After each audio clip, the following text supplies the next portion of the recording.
ಇವತ್ತು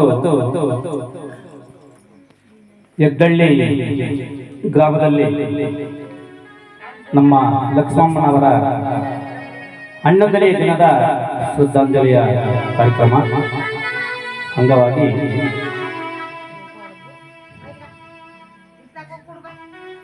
ಇದೇ ಗ್ರಾಮಕ್ಕೆ ಕಥಾ ವಿದ್ವಾಂಸರಾಗಿ ಅವರ ತಂಡ ಯಗ್ದಳ್ಳಿ ಗ್ರಾಮಕ್ಕೆ ಆಗಮಿಸಿದೆ. ಅವರೆಲ್ಲರಿಗೂ ಕೂಡ ಬಿಳಲೆ ಮಾದೇಸ್ವಾಮಿ ಅವರು ಅವರ ತಂಡ ಯಗ್ದಳ್ಳಿ ಗ್ರಾಮಕ್ಕೆ ಆಗಮಿಸಿದೆ. ಅದೆಲ್ಲರಿಗೂ ಕೂಡ ನನ್ನ ಭಕ್ತಿಯ ನಮನಗಳನ್ನು ಸಮರ್ಪಿಸುತ್ತಾ ನಮ್ಮ ಲಕ್ಷ್ಮಮ್ಮನವರನ್ನ ನೆನಪಿಸಿಕೊಳ್ಳುವಂತ ಒಂದೆರಡು ಗೀತೆಗಳನ್ನು ಹಾಡಿ ಮುಂದಿನ ಕಥಾಭಾಗಕ್ಕೆ ಬರೋಣ. ನಮ್ಮ ಲಕ್ಷ್ಮಮ್ಮನವರು ಅಪಾರವಾದ ಬಂಧು ಬಳಗ, ಮಕ್ಕಳು ಮೊಮ್ಮಕ್ಕಳು ಒಳಿಂದರು ಎಲ್ಲರನ್ನು ನೋಡಿ ತಮ್ಮ ಜೀವನವನ್ನು ಸಾರ್ಥಕ ಮಾಡಿಕೊಂಡು ಇಂದು ಭಗವಂತರಲ್ಲಿ ಮೋಕ್ಷರಾಗಿದ್ದಾರೆ. ನಾವೆಲ್ಲ ಅನ್ಕೋತೀವಿ ಲಕ್ಷ್ಮಮ್ಮನವರು ಇನ್ನು ಸ್ವಲ್ಪ ವರ್ಷ ಕಾಲ ಇರಬೇಕಾಗಿತ್ತು, ಚೆನ್ನಾಗಿರೋ ಸಮಯದಲ್ಲಿ ಹೊರಟ ಹುಟ್ಟಲ್ಲ ಅಂತ. ಆದರೆ ಭಗವಂತನ ನಿಯಮವನ್ನು ತಪ್ಪಿಸುವವರು ಅವನ ವಿಟ್ಟಾಗಿ ಇರಬೇಕು, ಅವನು ಕೊಟ್ಟಿದ್ದ ನಾವು ತಿನ್ನಬೇಕು. ನಿನಗೆ ಒತ್ತಾಯಿತ ಬಾಯಿ ಮಾಡುವ ಒಂದು ಸಮಯವನ್ನು ನಿಗದಿ ಮಾಡಿ ಕರೀತಾನೆ. ಅವತ್ತು ಎಲ್ಲಿ ಇದ್ರು ಕೂಡ ಅವನ ಬಳಿಗೆ ಅವನ ಬಳಿಗೆ ಹೋಗುವ ಮುಂದೆ ನಾವು ಪಡಬೇಕಾಗದೇನಪ್ಪ ಅಂತಂದ್ರೆ ಒಂದು ದೈವಯುಕ್ತವಾದ ಪುಣ್ಯ. ಇಂದು ನಾವು ಇಷ್ಟು ಜನ ಎಲ್ಲ ಸೇರಿ ಬಂಧು ಬಳಗ ನೆಂಟರಿಷ್ಟು ಎಲ್ಲರೂ ಸೇರಿ ಅವರ ಒಂದು ಈ ಕಾರ್ಯಕ್ರಮವನ್ನ ಅವರಿಗೋಸ್ಕರವಾಗಿ ಸಮರ್ಪಿಸ್ತಾ ಇದ್ದೀವಿ. ಅವರಿಗೆ ಆ ಭಗವಂತ ಚಿರಶಾಂತಿಯನ್ನ, ವೈಕುಂಠವನ್ನ, ಕೈಲಾಸವನ್ನು ದೊರಕಿಸುತ್ತಾ ಆ ದೇವರನ್ನು ಪ್ರಾರ್ಥಿಸುತ್ತಾ ಅವರ ನೆನೆಸಿಕೊಳ್ಳುವಂತ ಒಂದು ಗೀತೆ ಇದೆ. ಅವರಿಗೆ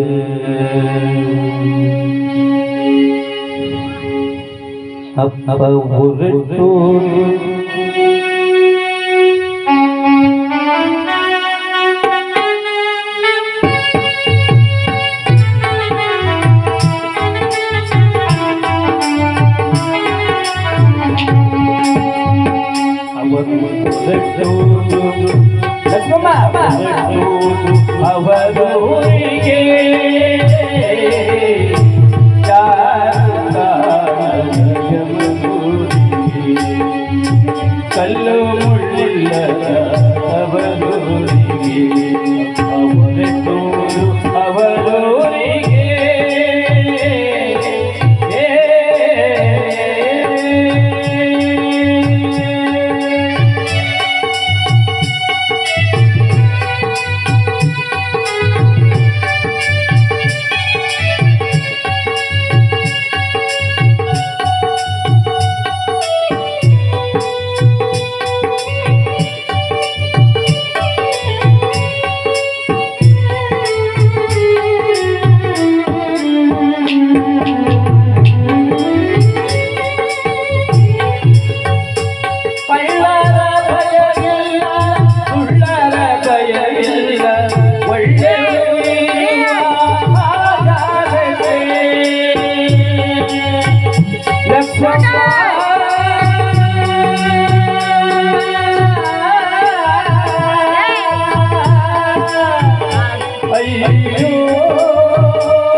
ಅಟ್ಟಾಡಿ ನೋಡಿದ ಯಮರಾಯ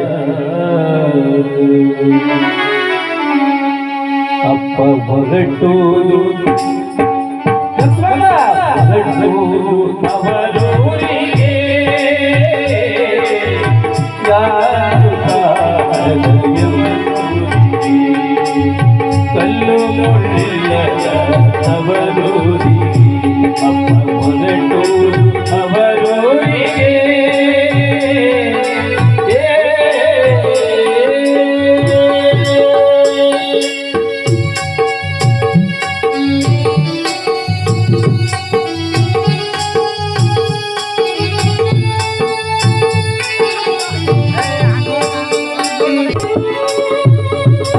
ಬಂಧು ಬಳಗ ಬಿಟ್ಟು ಅಣ್ಣ ತಮ್ಮರ ಬಿಟ್ಟು ನಾನು ಒಯ್ತೀನಿ ನನ್ನೂರಿಗೆ ಲಕ್ಷ್ಮಣ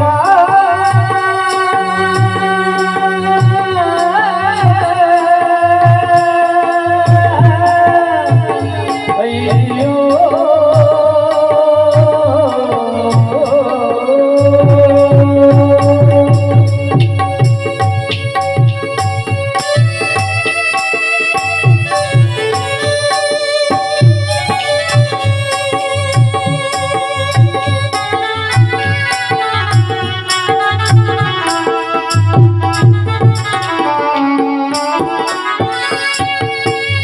ಅಂಗುಳ್ಳ ಮಕ್ಕಳ ದಂಡಲ್ಲಿ ನಿಂತುಕೊಂಡು ಎಂದೆಂದೆಡ ಮಾತ ಮರೆಯಲಿಲ್ಲ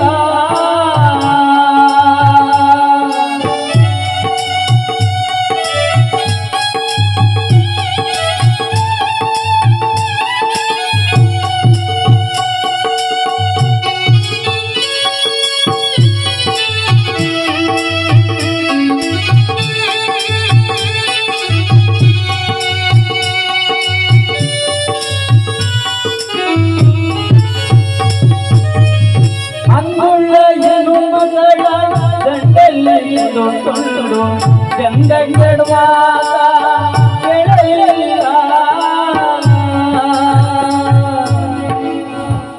ಬಡಬಡುವೆ